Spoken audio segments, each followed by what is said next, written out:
muito tempo sem produzir novos vídeos.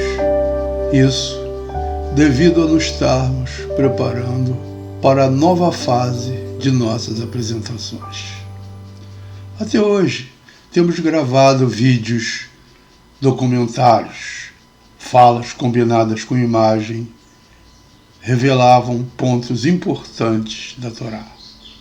Estamos, nesse momento, mudando a forma de apresentação para uma conversa pessoal, possibilitando um tempo muito menor de edição dos vídeos, o que aumentará muito a sua produção, nos possibilitando trazer a vocês muito mais informação e conteúdo.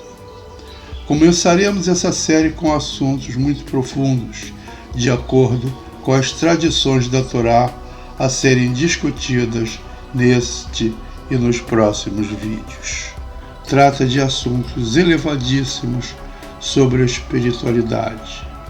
E os que seguem tratarão dos seguintes objetos: o que é Deus, as leis concernentes a alguns de seus nomes,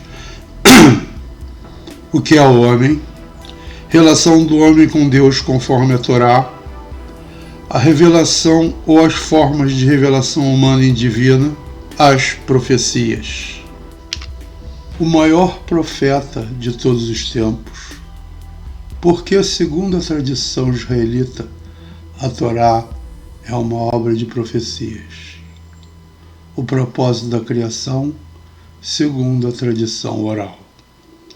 A consecução da perfeição humana e da civilização. O objetivo de Israel e do Mashiach. A ressurreição da morte, segundo a Torá. O objetivo final da humanidade. O que é o Éden? O que é o Jardim do Éden? O mundo vindouro, o Ha-Olam Rabá. E este mundo, o Ha-Olam Hazé. Tudo isso como parte do conhecimento recebido da Torá escrita e oral. Esse vídeo trata de assuntos elevadíssimos sobre a espiritualidade. E tudo girará em torno de uma das mais importantes obras do grande sábio Ramchal, cujo nome é um acrônimo para Rabbi Moshe Chaim Luzzatto, que viveu de 1707 a 1747 do século XVIII da Era Comum. Esta obra é o Derech Hashem, o caminho de Deus. A respeito de Rabbi Moshe Chaim Luzzatto, apesar de podermos dizer sobre muitas de suas obras e virtudes, mas só o testemunho de um dos grandes sábios da Torá, o Rabbi Eliyahu ben Shlomo Zalman, conhecido como o famoso Vilna Gaon, o gênio de Vilna, é suficiente. Declarou ele, Rabbi Moshe Chaim Luzzatto tinha a compreensão mais profunda do judaísmo do que qualquer mortal poderia atingir. Outro sim, ele afirmou, se Luzzatto estivesse vivo naquela sua geração, ele iria a pé de Vilna até a Itália para se sentar aos seus pés e aprender os seus ensinamentos. É um grande homem, né? Que coisa. É muito importante estabelecermos as regras de utilização de toda a obra da Torá. É uma obra vastíssima e é muito importante que saibamos pelo menos parte de sua terminologia. Vamos ver o que significa Torá. Torá significa basicamente instrução ou lei. Mas isso fica mais claro no Pirkei Avot, que são os primeiros capítulos do Talmud. E lá no Pirkei Avot tem uma definição muito importante, porque Pirkei Avot quer dizer ética dos pais, mas na realidade é ética pais, onde começam a ser estabelecidas as regras fundamentais ou pais da Torá. Então, o Pirkei Avot serve a esse propósito. Então, vamos ver a concernente à Torá. Essas leis sempre são dadas de forma metafórica, ou seja, tudo na Torá é dado de forma metafórica. Nada é dado diretamente como se fosse uma frase concisa que quer dizer alguma coisa. Mas na realidade são metáforas, figuras de linguagem que significam coisas que precisamos compreender. No caso aqui do Pirkei Avot 3,17, diz o seguinte: o grande sábio, o Rabino Eleazar ben Azaria, disse: onde não há Torá, não há conduta correta. Onde não há conduta correta, não há Torá. Onde não há sabedoria, não há temor de Deus. Onde não há temor de Deus, não há sabedoria. Onde não há entendimento, não há conhecimento.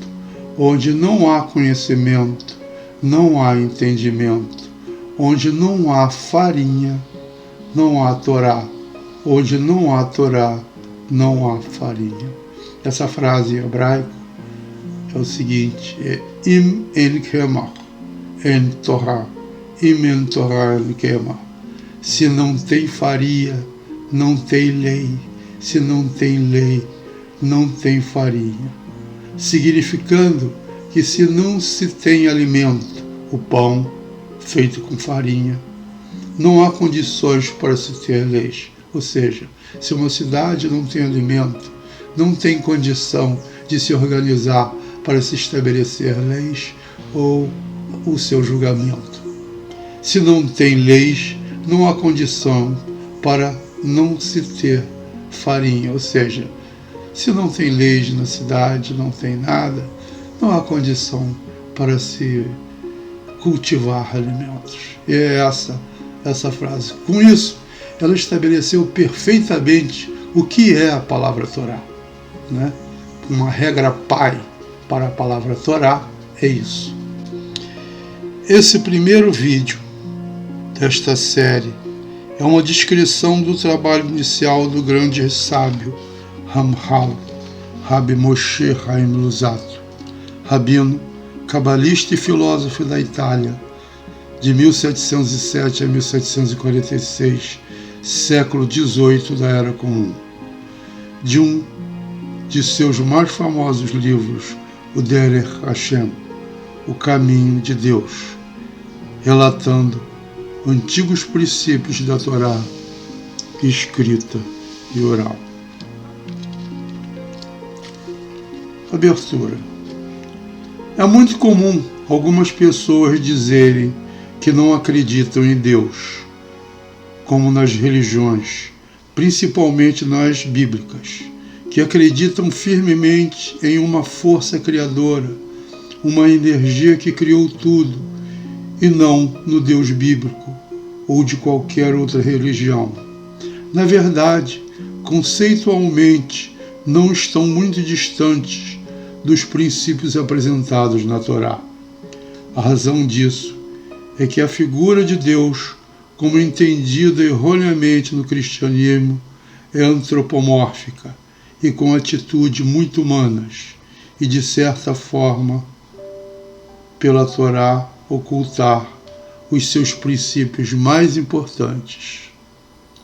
A razão disso é que a Torá, desprovida de sua tradição oral, a Torá oral, com o seu sistemático estudo, baseado nas tradições e comentários laterais, como, por exemplo, os Midrashim, sendo somente um exemplo dentro de centenas, talvez milhares de outros, ocupa o espaço faltantes e sua ausência fazia a Torá perder completamente o sentido. Neste particular, os israelitas sempre foram muito criteriosos na utilização da Torá, principalmente seguindo suas regras de segurança, como no Talmud Pirkei Avot 1.1. Moisés recebeu a Torá do Sinai e a transmitiu a Josué, Josué aos anciãos, e os anciãos aos profetas, e os profetas aos homens da grande assembleia. Eles disseram 3 coisas: seja paciente na administração da justiça, crie muitos discípulos e faça uma cerca ao redor da Torá.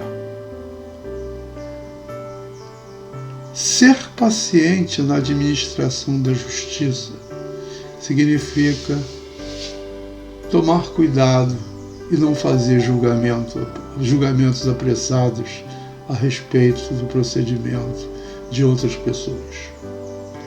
Criar muitos discípulos é nós procurarmos ensinar coisas retas e assuntos de Torá a outras pessoas.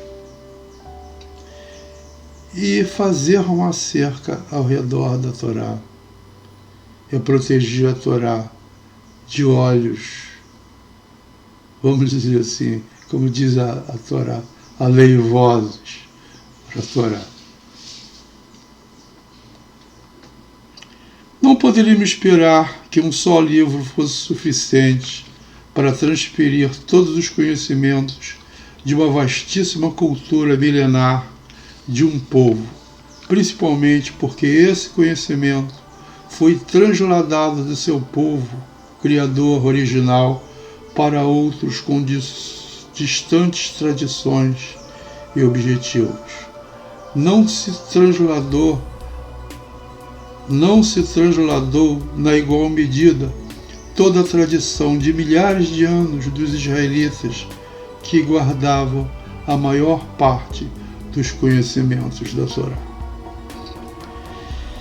Existiam na Antiguidade e mesmo na Idade Média muitas lendas a respeito da Torá, principalmente pelas histórias do Êxodo, como a fenda do mar, colunas do fogo, outras contadas pelo povo e também na própria Torá. Então ela era vista por pessoas ignorantes de seu exato conteúdo e que não a conheciam como um livro perigoso, uma espécie de livro de magia poderosa, e sem exceção os povos que conquistaram os israelitas proibiram-na peremptoriamente, caso esse dos gregos e romanos. Essas proibições, de modo geral, diziam respeito, em sua grande maioria, a superstições e medo. De certa forma, as pessoas comuns que não recebem instruções de outras doutas no assunto é um livro perigoso, pois trata de assuntos e mistérios sobre os poderes de Deus e do homem, e desta forma deveriam haver regras de segurança que o tornassem seguro, principalmente para a sanidade mental das pessoas. Com extrema curiosidade, Ptolomeu II, Filadelfo, solicitou a sua tradição, mas contra a tradição judaica do Talmud babilônico, tratado de Megilá 9a. O rei Ptolomeu uma vez reuniu 72 anciãos, ele os colocou em 102 câmaras, cada uma em uma separada,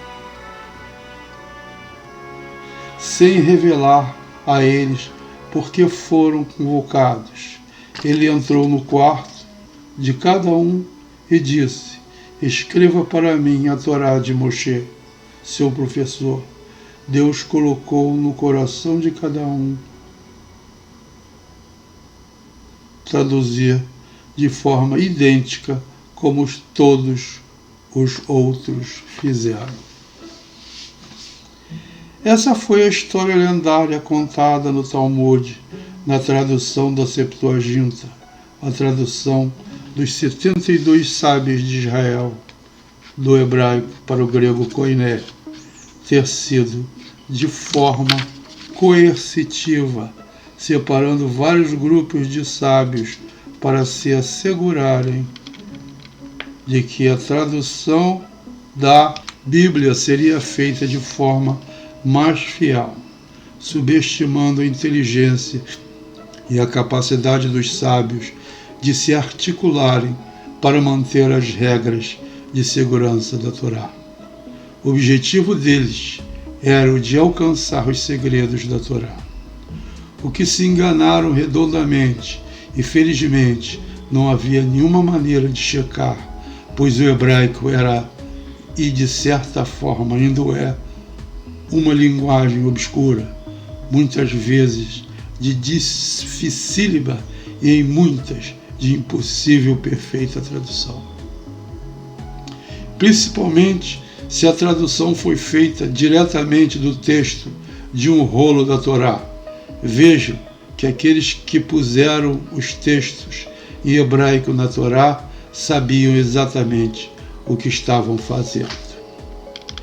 Temos que lembrar que os gregos eram um povo opressor, inimigo dos israelitas, responsável por diversos excessos e crimes, não tendo os israelitas nenhum motivo para traduzir a sua mais alta obra sagrada para aqueles infiéis malvados, criminosos contra o seu povo, fé e religião. Sem compreender exatamente o que acontecera, os cristãos receberam a Septuaginta como herança dos gregos, estando os seus textos bastante comprometidos com errôneas traduções. As traduções feitas pelos próprios cristãos, como é o caso da Vulgata, atribuída a Jerônimo, na realidade são idas e vindas dentro dos textos da própria Septuaginta, usando-a desta forma como modelo. Essa é a opinião da maioria dos estudiosos acadêmicos, já há muito tempo até hoje. E por esta razão, sendo uma imagem justaposta desta última, guardando todos os seus erros de tradução, tudo isso foi devido ao total desconhecimento do idioma hebraico, e mesmo com os esforços heróicos de Jerônimo, utilizando-se da Septuaginta como fonte de gramática e de um possível levantamento de sua estruturação morfossintática, sacada da tradução grega, em comparação com o texto original consonantal. A tarefa foi impossível, pois principalmente a sintaxe era invisível no texto e feita por cantilação. Cantava-se o texto e era guardada na mente das pessoas através da fixação das inflexões, da musicalidade e vocalização em suas memórias, por serem decoradas. Daí a necessidade de cantores nos templos e nas sinagogas. Hoje são tempos para encararmos esta realidade de que a Bíblia, na verdade, nunca foi traduzida perfeitamente, existindo diversos pontos obscuros no seu contexto. A afirmação de alguns estudiosos judeus de hoje, onde vemos a existência de que a tradução da Septuaginta é perfeita, vi pessoas de notável saber bíblico que, sem serem conhecedoras de tais erros, insistirem neste particular, afirmarem ainda hoje, em uma tentativa de se preservar a Torá dentro de uma cerca, coisa que a maior parte dela não tem mais significado, pois estamos em plena redenção e devemos começar a abri-la completamente. A palavra Apocalipse em grego significa revelação. Essa abertura tem sido feita aos poucos por diversos grupos religiosos judeus, mas ainda sob controle. Vamos voltar ao nosso Deus.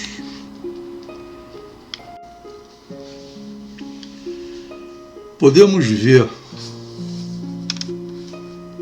que tanto o Talmud como os Midrashim e mesmo a Torá ser dividida em dois aspectos fundamentais, a Halachá e a Haggadah. O que é a Halachá? Halachá vem do verbo lalechet, que significa caminhar, no sentido de caminhar com Deus ou caminhar nos seus caminhos, andar por os seus caminhos, ou seja, seguir as leis de Deus. Quanto a Haggadah, Haggadah vem da palavra lehagid, que significa dizer, no sentido de revelação, revelar coisas, de ou segredos, ou mesmo estabelecer sentido para certos princípios da Torá. Para uma análise mais aprofundada, precisamos analisar a terminologia usada na Torá no que diz respeito aos nomes de Deus. Essa terminologia está estabelecida no Tur Or Hachaim, no Siman 5. Devemos nos acostumar à terminologia da Torá, que mostra através do nome de Deus os seus diferentes aspectos. Vamos retirar isso do Arba Turim, hebraico Arba Turim, muitas vezes chamado simplesmente de Tur. É um importante código haláquico, ou seja, de leis, composto por Yaakov ben Asher, 1270 a 1340 da Era Comum. Toledo, Espanha, também referido como Baal HaTurim, ou mestre do Turim. A estrutura de 4 partes do Tur e a sua divisão em capítulos, Simonim, foram adotadas pelo código posterior, o Shulchan Aruch, que significa mesa posta do grande sábio Yosef Karo, um dos livros mais importantes do judaísmo. O Arba Turim foi o primeiro livro a ser impresso no Sudeste Europeu e no Oriente Médio. O título da obra em hebraico significa 4 linhas, em alusão às joias do peitoral do sumo sacerdote. Cada uma das 4 divisões da obra em um Tur, de modo que uma passa. O título da obra em hebraico significa 4 linhas, é uma alusão às joias do peitoril do sumo sacerdote.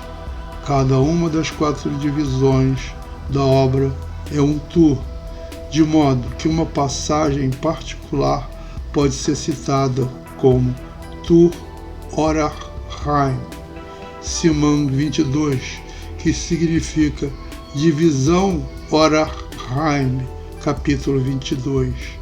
Isso foi mais tarde mal interpretado como Tur Orach Chaim, capítulo 22, para distingui-lo da passagem correspondente no Shulchan Aruch, de modo que o Tur passou a ser usado como título de toda a obra. Veja que o Tur é um código halakhico, um código de leis. Vamos às definições da terminologia. Halachá vem do verbo laleret, lembrando, caminhar, uma alusão a caminhar com Deus, ainda andar nos seus caminhos, ou mais objetivo, seguir as suas leis. Serem chamadas, as leis da Torá serem chamadas de halachá. Vamos à terminologia do Tur. As letras Aleph, Dad, A e D, como prefixo da terminologia da senhoria. Para ele é o Senhor sobre tudo. Exemplo, Adon, Senhor. Adonai, meu Senhor. El é ele. É a terminologia do poder e da dominação, como em ele levou os deuses Elim da terra. El também significa Deus, mas no sentido de poderoso.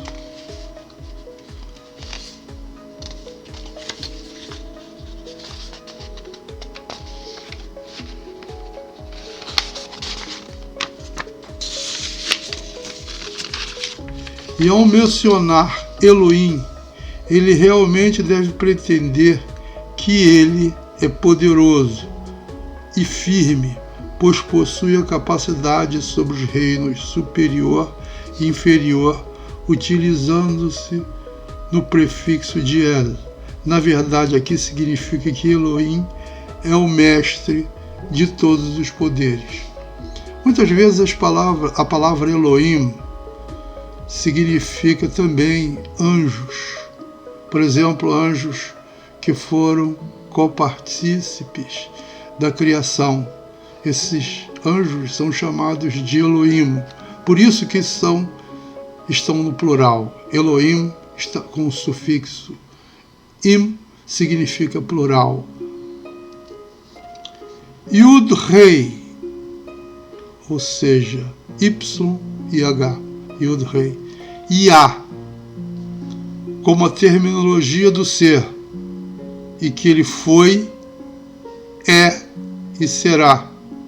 O Tetragramaton, como o nome mais elevado de Deus, Yud Re Vav Re, nome não só impronunciável por haver se perdido sua acentuação, vocalização e etc., mas também pode ser proibida a sua utilização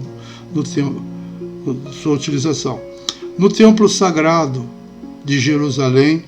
Era pronunciado pelo sumo sacerdote uma vez por ano no Yom Kippur, dia do perdão. É referido e falado hoje como Hashem, o nome, mesmo quando lido se referindo ao mais alto nome de Deus, Yah, Yod Re Vav Re. Vamos falar do tetragrama. O seu princípio foi estabelecido durante o episódio da sarça ardente, quando Moisés pergunta o nome de Deus, e este responde Aie, Asher, Aie, significando fui o que fui, fui o que sou, fui o que serei, sou o que fui, sou o que sou, sou o que serei, ou serei o que fui, serei o que sou e serei o que serei, pois os dois verbos nos dois lados da frase, a palavra arrie, são verbos de tempo indeterminado, criando essa situação. Na realidade, o que está querendo se mostrar é a eternidade de Deus. E quando Moisés pergunta novamente, ele responde: o eu sou mandou você. Então, o tetragrama sai daí. É a palavra que está apresentada na tela. Mas não é mencionada, pois, primeiramente, se perdeu completamente a vocalização dessa palavra. Segundo, porque ela é proibida de ser falada. E ela só, o único momento que era falada era nos dias de Yom Kippur, no grande templo, o Beit HaMikdash de Jerusalém, onde se falava uma só vez pelo sacerdote supremo, o Kohen Gadol. Mas hoje, já desde aquela época, não se mencionava essa palavra. E ao se referir a ela, mesmo nos textos sagrados, quando se lia os textos sagrados, se referia a ela como o nome, que era o nome de Deus, evidentemente. É o nome que em hebraico significa Hashem, o nome. E nunca é vocalizada a palavra. Então, quando nós utilizarmos esses textos, sempre vamos utilizar Hashem, o nome, no lugar delas. Veja como é importante a terminologia do nome de Deus na seguinte frase: Elohim criou o homem à sua imagem, a imagem de Elohim o criou, macho e fêmea os criou. Qual imagem de Elohim o criou? Na verdade, Elohim está no plural, e a imagem é dos Elohim, mestres dos poderes, ou seja, Elohim dotou o homem de poderes iguais aos seus. A sua imagem, ou seja, o homem tem poder, mas é preciso ter mérito para alcançar isso. Esta conclusão está no Derech Hashem, como mostraremos no momento oportuno. Voltemos a Deus. Veja-se na Shema Israel, mais elevada prece da Torá.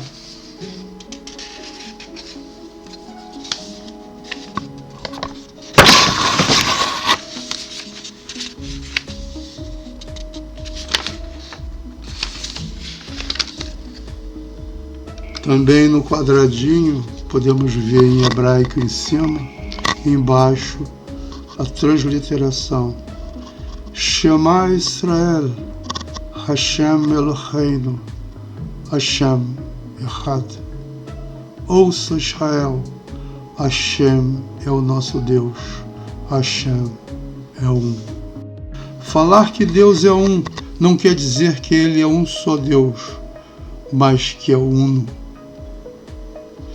E a Torá, quando menciona isso, frisa que não existe nada ao seu lado, ou seja, tudo está dentro e faz parte dele. Nas palavras de Ramchal, todo homem deve saber, e acreditar que existe um ser primário, sem começo nem fim, que trouxe todas as coisas à existência e continua sustentando-as. Este ser é Deus. Outro sim, é necessário saber que a verdadeira natureza de Deus não pode ser compreendida por outro ser que não seja Ele mesmo. A única coisa que sabemos sobre Ele é que Ele é perfeito, de todas as maneiras possíveis, isento de qualquer deficiência concebível. É necessário também estar ciente de que a existência do ser é imperativa. É absolutamente impossível que venha, porventura, a deixar de existir. Além disso, também é necessário saber que a existência de Deus não dependa de nenhuma outra coisa. A sua existência é intrinsecamente imperativa. De maneira similar, é necessário saber que a essência de Deus é absolutamente simples, não necessitando de nenhuma estrutura ou qualidade adicionais. Todas as perfeições possíveis existem nele, porém, de uma maneira absolutamente simples. Por outro lado, o Derech Hashem diz que Deus, a causa de todas as causas, é simples, ou seja, é singelo em natureza, sendo desta forma uma singularidade, mas uma singularidade de extensões infinitas, ou seja, eterno em todos os sentidos. A sua natureza é incompreensível para nós, pois para ele não existe tempo ou espaço, que na verdade foram criadas por ele. Elementos vitais para a nossa existência. Mas se para ele não existe espaço e nem tempo, é infinito em que? Na verdade, a sua natureza só diz respeito ou faz sentido para ele mesmo, sendo para nós completamente inefável. Essa menção de sua infinitude está na sua perfeição, que é absoluta. Existem alguns atributos mencionados no Derech Hashem, o caminho de Deus, de Han Hao, como listaremos. O fato de sua existência, a sua perfeição, a necessidade da sua existência, a sua absoluta independência, a sua simplicidade, a sua unidade.